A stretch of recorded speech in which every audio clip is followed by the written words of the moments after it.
Garuda Express, an international courier service.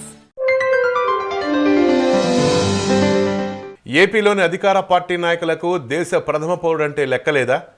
TDP అధినేత చంద్రబాబు నాయుడు చులకం చేసే మాట్లాడమంటున్నారా వాళ్ళని? రాష్ట్రపతిని లెక్క చేయకుండా టీడీపీ నేతల మాట తీరు చూస్తే వీళ్లకు ప్రజాస్వామ్య దేశంలో ఉన్నామన్న భావన లేనట్టే ఉంది అన్న విమర్శలు వస్తున్నాయి. తాజాగా రాష్ట్రపతిపై TDP MP JC Divakar Reddy చేసిన వ్యాఖ్యలు ఇప్పుడు పెద్ద దుమారాన్ని లేపుతున్నాయి. దీనిపై వైసీపీ నేతలు కౌంటర్ ఇచ్చారు.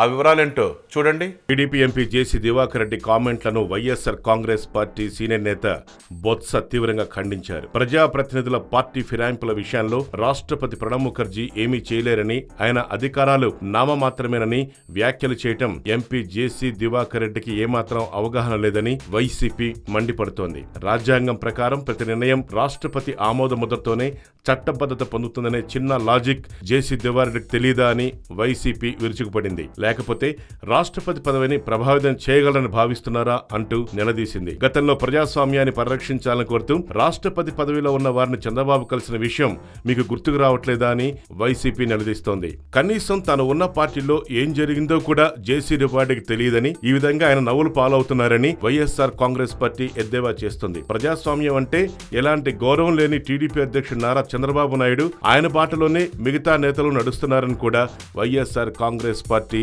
విమర్శలు గుప్పిస్తోంది. రాష్ట్రపతి ప్రణబ్ ముఖర్జీని ఉద్దేశించి టీడీపీ ఎంపీలు చేసిన వ్యాఖ్యలు అత్యంత జుగుప్సాకరంగా ఉన్నాయని కూడా వైసీపీ విమర్శించింది. టీడీపీ ఎంపీలు పార్లమెంటు వ్యవస్థకు కళంకం తెస్తున్నారని, జేసీ వ్యాఖ్యలపై ముఖ్యమంత్రి చంద్రబాబు నాయుడు ఎందుకు స్పందించడం లేదని వైఎస్ఆర్ కాంగ్రెస్ నేతలు ప్రశ్నిస్తున్నారు. ఆంధ్రప్రదేశ్ లో నిస్సిగ్గుగా రాజ్యాంగ ఉల్లంఘన జరుగుతుంటే అది దేశవ్యాప్తంగా ఇప్పుడు చర్చ జరుగుతోందని, కనీసం ఇప్పటికైనా తెలుగుదేశం పార్టీ కళ్లు తెరవాలని, స్పీకర్ల అధికారాలకు పరిమితి ఉండాలని వైఎస్ఆర్ కాంగ్రెస్ అంటుంది. అదే విషయాన్ని వైఎస్ జగన్మోహన్ రెడ్డి అన్ని పార్టీల దృష్టి తీసుకెళ్తున్నారని కూడా వైఎస్ఆర్ కాంగ్రెస్ చెప్పుకొస్తోంది. మొత్తం మీద తెలుగుదేశం పార్టీ ఫిరాయింపుదారులకు మంత్రి పదవులు కట్టబెట్టడం ఇప్పుడు దేశవ్యాప్తంగా అందరి దృష్టిని ఆకర్షించడంలో వైసీపీ సక్సెస్ అయిందనే చెప్పాలి. హాయ్ యోయో వ్యూవర్స్, సబ్స్క్రైబ్ చేసేటప్పుడు అక్కడ ఉండే గంట సింబల్ ను ప్రెస్ చేయడం మర్చిపోవద్దు.